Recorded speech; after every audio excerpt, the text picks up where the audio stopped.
Functional joint movement is critical for maintaining overall health and mobility. It helps improve your range of motion, injury prevention, better functional mobility, and enhances athletic performance. It also reduces joint pain and stiffness. So let's get started learning about those functional movements. Welcome back to 360 Strong Women. It's been a while. We've been going through Hurricane Helene, and it's been, devastating all around many states in the U.S. And so prayers go out to all of those people that were affected. We are back online and we're back and ready to move. So I hope that this is helpful for you today. I'm going to warm up the body, get that vascular system moving. Again, make sure that you got some water. And we're going to be doing these simple 30-second movements to help you with shoulder and hip mobility, but also agility, opening up those hips, making you a little bit more flexible. I'm going to show you how you can start making those simple movements. And so we're going to get started with that today. You want to have a mat that you're not going to slide on. So a really good yoga mat would be good for this. I wouldn't recommend doing this with a mat that slides or on your carpet or floor. If you're going to slide out, make sure that it's something that's a little sticky so that you've got grip with your hands and with your feet, just to keep you safe. And so I'm just going to warm you up really quickly. Again, this is more about moving your body better so that helps with agility and flexibility and stability, mobility points in your joint systems.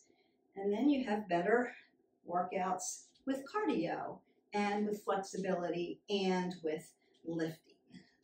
So we just want to be able to move our body in these different positions, mostly prone and supine on the mat. And a lot of this stuff we've already done. I'm just putting them together in a little sequence for you.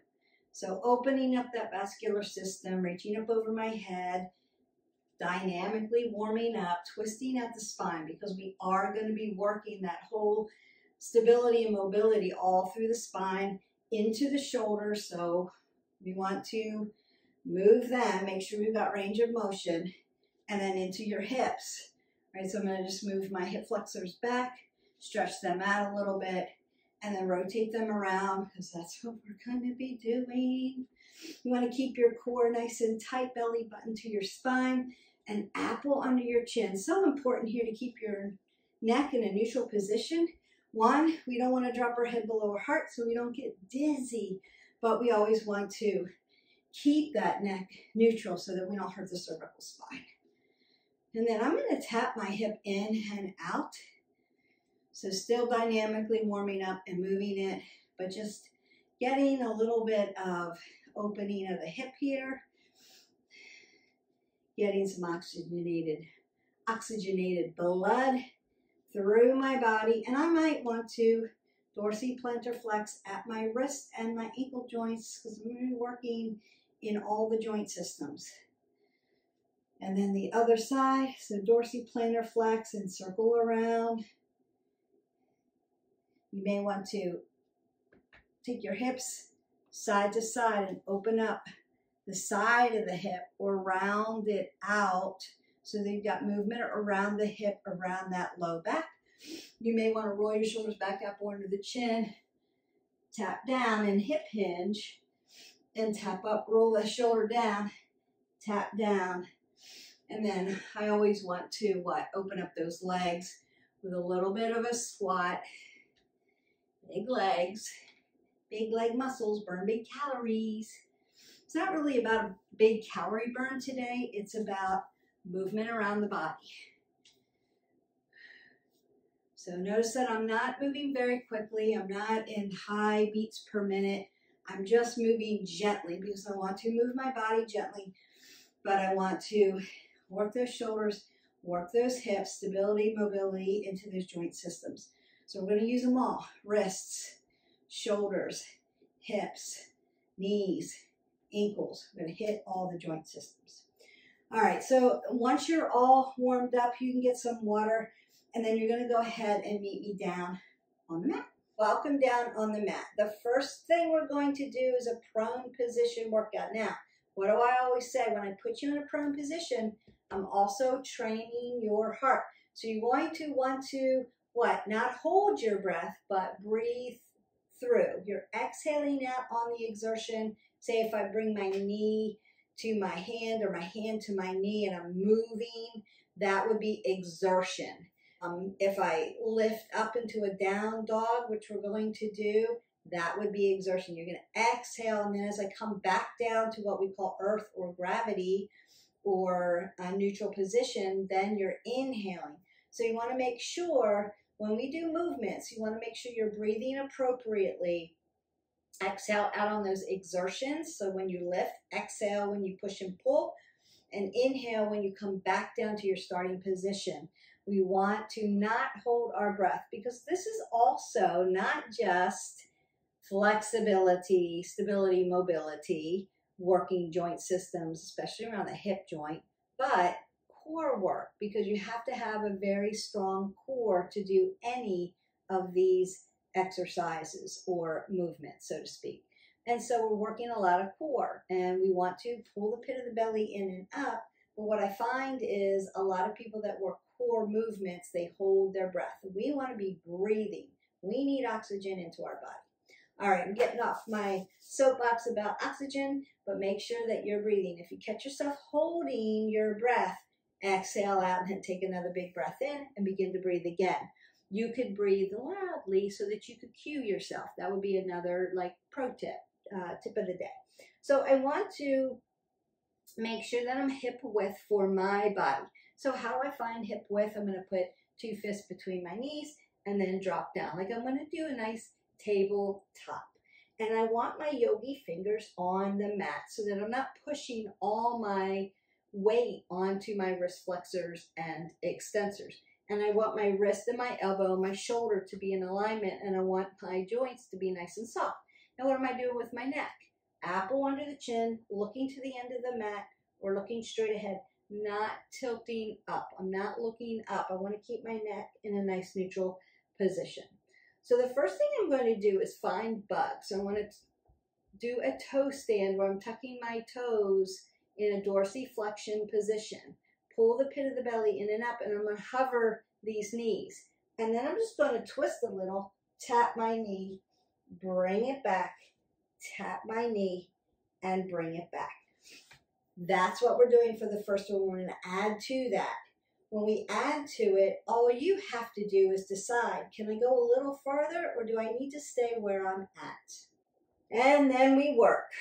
Exhale, inhale, exhale, inhale, exhale, inhale, exhale, inhale, exhale, inhale, exhale, inhale,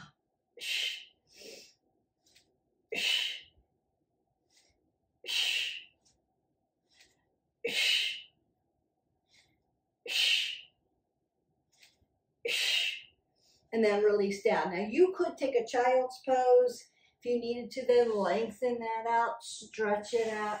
You could also twist it out, like a little twist here, or you could do a side body stretch if you need that.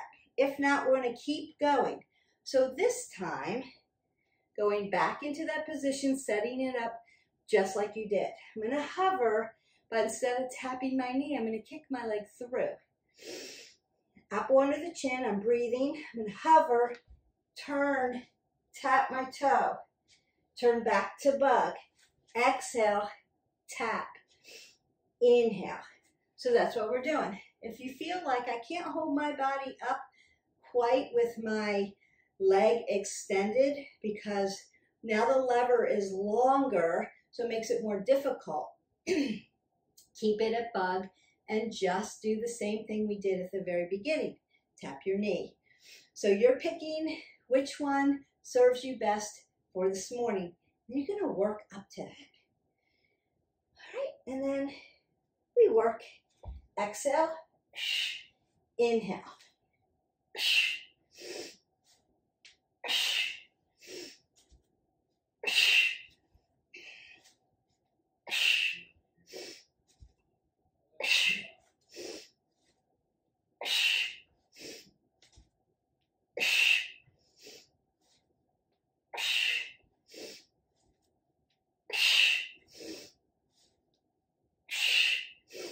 and then relax. Now what I would suggest, because your feet, your ankles have been in a toe stand, right?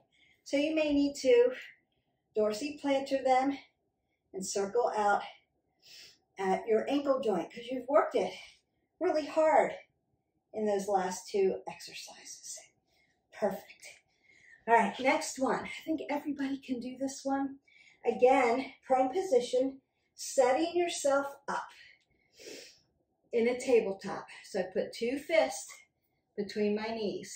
I've been doing that for so long, I don't even need to do it, but when I check, I'm like, I'm right on point. I know how my body is stacked because I've taught myself proper form, and then I just keep doing it. So you just keep practicing, but if you need to, do your check. Pull the pit of the belly in and up. Apple under the chin. Wrist, elbow, shoulder in alignment. Hip in alignment. Toe stand. Perfect. Now, with this one, if the toe stand was too much, untuck your feet. Pada bandha, you can press the tops of your feet down. Now you're in plantar flexion. You could do that. What we're going to do is I'm going to thread the needle. So I'm going to take one arm up, tap down, and tap my shoulder. As I come up, I'm going to tuck my toes and push my body up into down dog. Tap down into tabletop, thread the needle, tap my shoulder, come up, downward facing dog, stretch that back out. I love this one. It feels so good, and it really helps stretch the shoulder, stretch and elongate the spine. Downward facing dog is a great position to learn how to do properly. Also stretches out your glutes, the rotator muscles that connect to your glutes and your hamstrings down to your calves, into the Achilles. Take that sits bones up toward the ceiling, lengthen out through the spine. We're not looking up. Neutral neck. And we work. Tapping down, thread the needle, downward facing dog, exhale, inhale, exhale, there's the exertion, inhale, exhale, bringing it down, tapping it down, getting that transverse movement into your spine, rotation, right? All these movements that we need to do. There's only 5 things your body can do. It can push, pull, walk, sit, and rotate. And one more here. And then down. Now, if you needed more stretch, you could take a child's pose right there and elongate it out, taking a big breath. Exhale that away, and that should feel really good. All right. Now we're going to do a scissor, and then I'm going to lift up and tap my toe. Scissor, lift up, and tap my toe. Now, modifications could be here, scissor, scissor, lift, lift. You could do it that way until you can actually lift, right? Scissor or lift. Scissor, lift. Scissor, lift. So the whole of the goal is to get your glutes up, working into that shoulder, working into those hips, and lifting. Not quite in a reverse tabletop, but simulating lifting up, tapping, bringing down, abs, scissor, lifting up, tapping, abs, scissor, lifting up, and tapping. All right, and the work.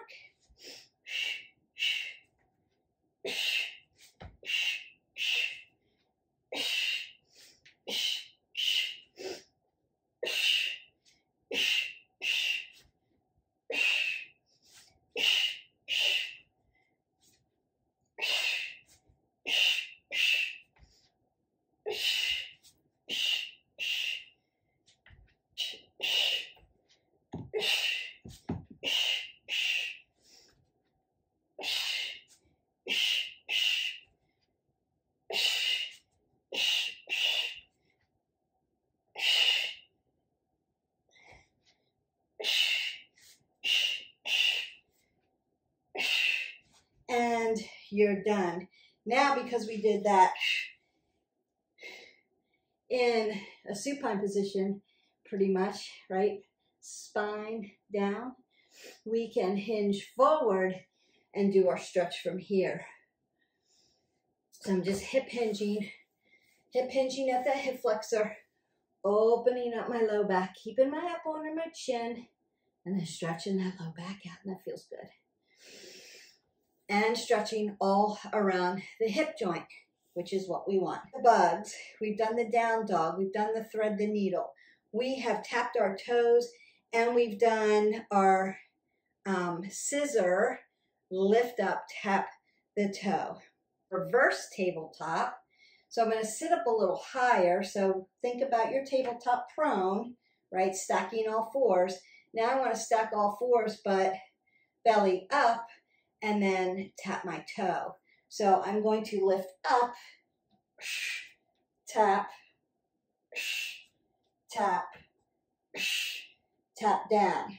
Lift up, tap, tap, and come down. You want to keep pressing your belly towards the ceiling there. Now your shoulders are in an external rotation there. Consider, when you're doing reverse tabletop, it matters where you put your hands. So for some of us, it feels good, put our hands, fingers facing out. Some of us, it feels better to have them more at scapation, which is usually where I put mine. I've just got my shoulders externally rotated, but it feels better on my wrist this way.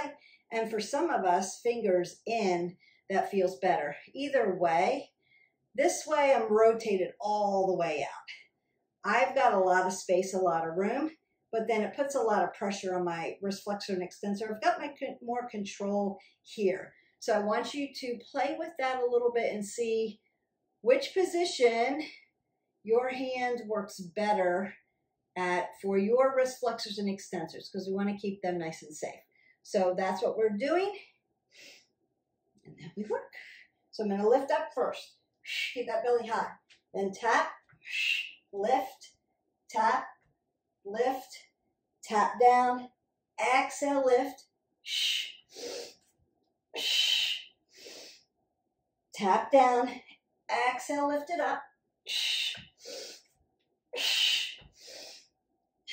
tap down, lift it up,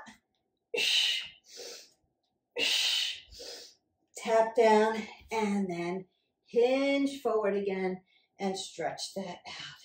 And you may need to do transverse movement and do a little twisting, and then do a little twisting. All right, now we're coming back on supine, and I'm in the perfect position.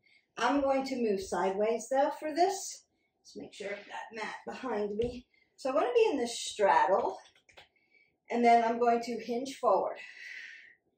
Then I'm going to roll back, lift the glutes up, hinge forward, roll back, reverse crunch, lift glutes up, come down, straddle forward. So really opening up at the hips.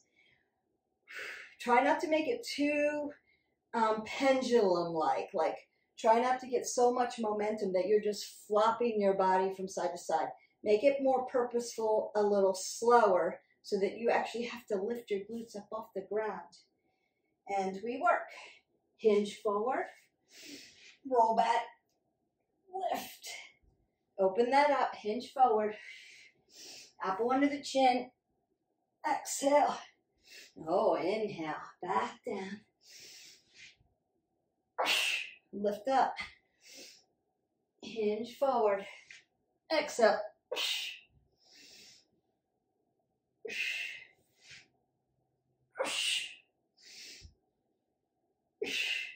And then you are done with that. I love these. Really working around your shoulders. You should feel your joint systems opening up. Feel where you have flexion and stability. Remember your stability mobility chain, right? Feet are stable, ankles move, knees are stable, hips move, low back is stable, thoracic moves up in the shoulders, neck is stable. We're going to do a down dog on our forearms. So down dog on forearms. Then I'm going to lift my hands to my, up into my regular down dog. I'm going to tap my feet to my hands. Down dog. Up on my hands. Tap my foot to my hands. Up on the hands. Tap my foot in. Tap it out. Tap my foot in. Tap it out. With the sticky mat, it may not glide as much, but I'd rather you be safe than sorry. Take your time with this. You may not have much extension yet in your hip. So when you put your foot forward, it may not come up this high. It may come halfway. Be okay with that. That's okay. And then you're going to come back down onto your forearms. Back up. Tap. Back down. Tap. Back down. Come down. All right, that's what we're doing. Again, not doing anything with my neck. Pulling my abs in tight. It seems like a simple movement. It's a hard movement. So go to where you can go. If it's just you can come down to your forearm and come back up, but your legs aren't going anywhere, just leave it there and work that part. Get that part done. On our forearms. Downward facing dog. Back up to our hands. Tap, tap. Bring it back. Tap, tap. Bring it back. Down to the forearms. Up to the hands. Tap, tap. Tap, tap. Down to the forearms. Up to the hands. Tap, tap. Tap, tap. And then bring your knees down. Roll the shoulders a little bit. Now you may need to take chicken wings after that and open and close at the shoulders. You feel that in your shoulders. And lengthening through that spine and then moving again at the hip. My shoulders and my hips need to stay in alignment. But when I come from a dolphin position up to my hands, notice my shoulders move a little bit. See how dipped they are? Now they're in scapation. My hip's going to follow that. So your hip's going to move a little bit. What we don't want to see is your hip moving out this way. It's going to move a little. See, there it goes. And there it goes. But I'm going to try to keep them as lined up as I can. But my shoulder's going to do this as I lift high to low. And then my hip's going to move a little bit too. So there is room for movement, but it's small movement. You're not opening all the way up. So just be, I want to clarify that. Just be really cognizant of exhaling, pushing, keeping your core tight, but allowing a little bit of hip movement. Otherwise, you're not going to go anywhere. You have to have a little bit of hip movement. I'm feeling a lot more open. I feel like I have a lot more agility, flexibility just by doing those simple movements for about 30 seconds. You could do this as part of a mobility stability workout. So this could be a good warm-up for you. And then you could do a circuit with stability mobility. Or this could be a good dynamic warm-up for body weight things that you do. Think about like mountain climbers and burpees and things like that. It's going to help those movements become better. So moving side to side, jumping, twisting, moving side to side.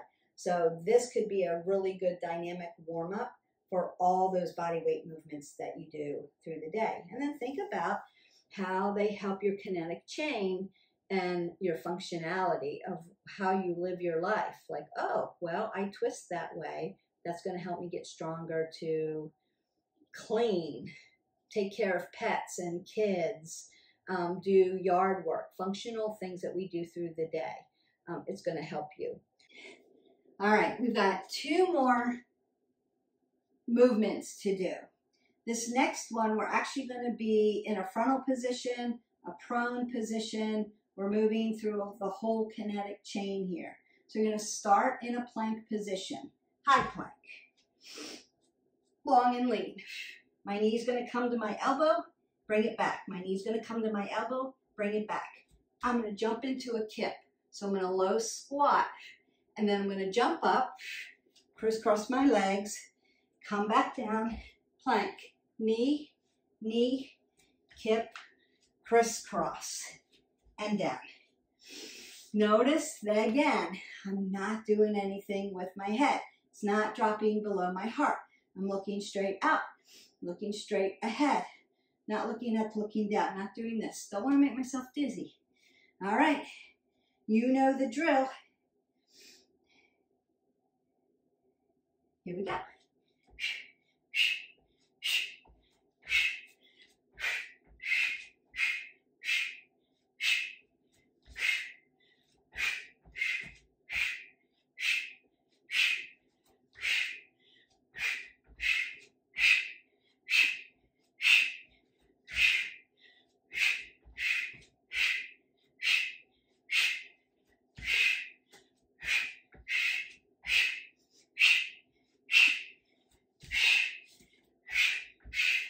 And done.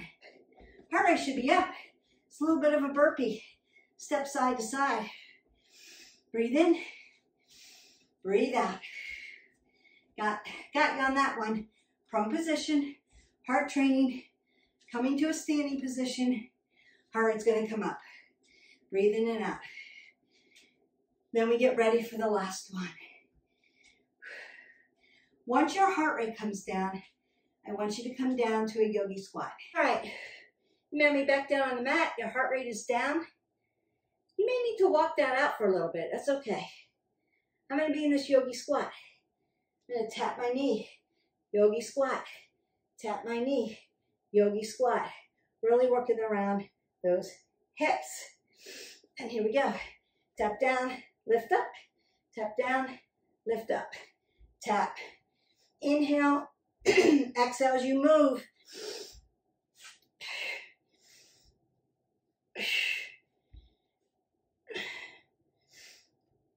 Breathe in and out. Now holding your breath. Keeping my up under my chin. Keeping my core in tight. Working around my hips. Last one. Best one. And whoo, take your legs into extension. Start to move them out. That feels good. Breathe that up. Hinge forward. Open up those hamstrings. Now, if your heart rate's still up, you're breathing in and out, bringing it down. Maybe moving. Maybe moving it out. Twisting. Breathe out. Exhale. Twist open. If you're okay, you can, because we only did 30 seconds of that. So you just still may be okay. If you're just starting out, you could have made yourself winded. That's okay. Big inhales. Big exhales. Spine's nice and tall. And open up the legs. Work around that hip hinge. They should be wide open now.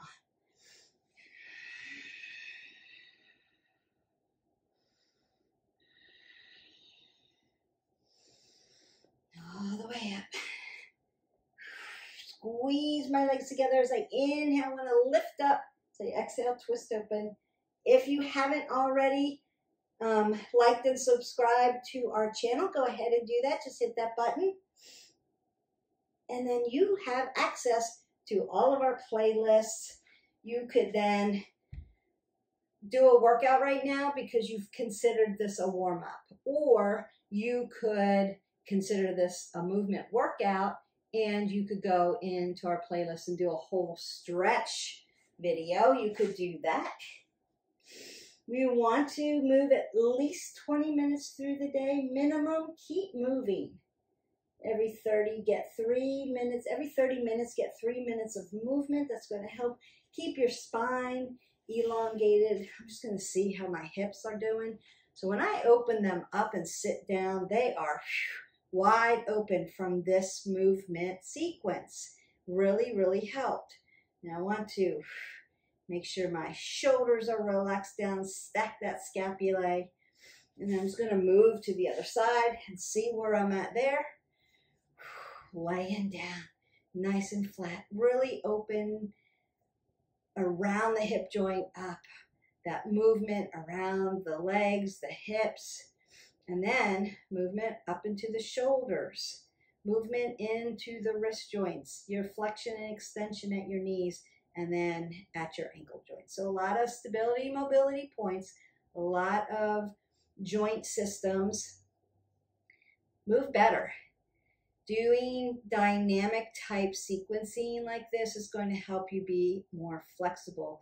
And when you're more flexible, you feel better because your spine is more elongated. You can set your frame in a better position because you're more agile and you're not so stiff. And then you can get more oxygen into your body. Your body systems will work more efficiently when they're in proper alignment. So consider moving really slow with these movements. Meet yourself where you are, start where you are, and then continue as you get stronger, because you can do our other workouts and lift and get stronger. You'll be able to handle these. If you have any questions about these movements, reach out to me. Be glad to maybe do a tutorial and really break down the movements. I didn't speed this up at all. It's authentically done, you and I doing this together. And so as I worked through it, I got more agile, a little bit more flexible, felt a little bit better, felt a little bit more fluid. The very beginning, even though it was warmed up, it's still a little stiff, and there's a lot to remember. So your brain has to tell your body where to move on certain points. And where I was even having trouble was, if you notice, the scissor, and then which leg do I lift up and tap that toe? So my brain had to get used to telling you that. So if you're just like, I don't have that kind of capacity to think that many body parts, you do. Consider to give yourself some space and grace and keep doing the motion over and over. Eventually your brain's going to kick in and go, oh, that's what we're doing. I can do that. And it takes sometimes up to 10 reps. So 6 to 10 reps, your body starts to get comfortable with what you're doing. And then you're like, okay, I understand the sequence. Reps 1 through 6, 1 through 5, not so much. It can look messy. It should look messy because you're learning. And that's good because we want our brain and our body on point together. And we want to keep challenging our brain. We want to keep in the learning, stay in the learning, keep learning new things, try to learn new movements. It's going to help your body and it's going to help your brain, and that is good for your wellness journey. So I hope you enjoyed this video.